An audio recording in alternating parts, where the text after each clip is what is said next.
Queue న్యూస్లో పనిచేయటకు senior video editors కావాలను సంప్రదించవలసిన నెంబర్లు 8688926084. నిన్న గద్దర్కి సంబంధించి ఆయన ప్రథమ వర్ధంతి కొన్ని దశాబ్ద కాలం పాటు ప్రజా ఉద్యమాలను నిర్మించి ప్రజలను చైతన్యపరుస్తూ వచ్చినటువంటి గద్దర్ది నిన్న మొదటి వర్ధంతి కార్యక్రమం జరిగింది. ఆ కార్యక్రమం రవీంద్రబాద్లో ప్రభుత్వం తరఫున నిర్వహించడం జరిగింది. అదొక అంశం అయితే, ఇక మరోవైపు జయశంకర్ సార్ జన్మదినం కూడా ఆగస్టు 6 తారీఖు రోజే.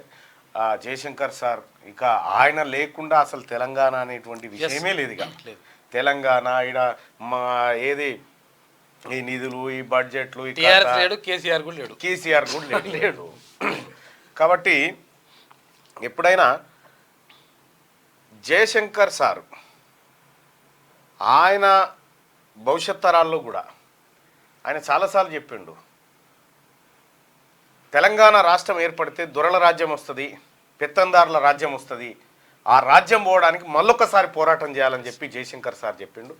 సో మరి ఆ ఉద్యమం ఎప్పుడు పుడుతుంది ఏం కథ అనేది వేచి చూడాల్సినటువంటి అంశమే. మొత్తానికైతే జయశంకర్ సారు ఇవాళ మనందరి గుండెల్లో ఉన్నాడు, గద్దరన్నలాగే. సో వాళ్ళిద్దరు ఉద్దండులైనటువంటి వ్యక్తులు. నిన్న ఒక ఆయన ఏమంటాడు, నాకు మైక్తో మాట్లాడుతుంటే మెదక్ జిల్లా గద్దరన్న పేరు పెట్టాలని చెప్పినావు అంటాడు. మెదక్ జిల్లాకు పరిమితమైన మనిషి ఆ గద్దరన్న కాదు, అంతర్జాతీయ అంటే పిలానికి ఇక ఏదో ఉంటే. అయితే విషయం ఏంటంటే గద్దరన్న చాలా గొప్ప వ్యక్తి, జయశంకర్ సార్ మహా వ్యక్తి, జాతిపిత లాంటి వాళ్ళు. అటువంటి నిమ్న వర్గాల బిడ్డలది నిన్న కార్యక్రమం జరిగింది. సో దానికి లేరు. ఇక మండల్ కమిషన్కి సంబంధించి ఇవాళ మండల్ కమిషన్ విపి సింగ్ గారు మండల్ కమిషన్ రిపోర్ట్ను అమలు చేయాలనుకున్నటువంటి ఆలోచన. ఇలా ఒక రకంగా చెప్పాలంటే ఆగస్టు మాసం అంతా బీసీలకు పవిత్రమైన మాసం. ఇది అందరూ బీసీలకు పవిత్రమైనటువంటి మాసం. ఇవాళ మండల్ కమిషన్ నివేదికను అమలు చేయాలని చెప్పి విపి సింగ్ గారు నిర్ణయం తీసుకొని ఇవాళ బీసీలకు రిజర్వేషన్ దొరికిందంటే ఇగో ఈ రోజు పుణ్యమే అది.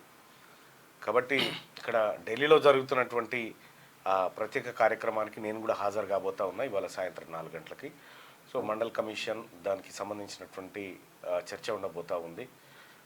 ఇక భారతదేశంలో కులగణన, ఆ తర్వాత క్యాస్ట్ సెన్సస్, లేకపోతే ఓబీసీ రిజర్వేషన్, ఈ అన్ని అంశాల మీద అక్కడ చర్చ జరగబోతా ఉంది. నేను అక్కడ పోతా ఉంది. క్యూ న్యూస్లో పనిచేయటకు సీనియర్ వీడియో ఎడిటర్స్ కావాలను సంప్రదించవలసిన నెంబర్లు 8688926084.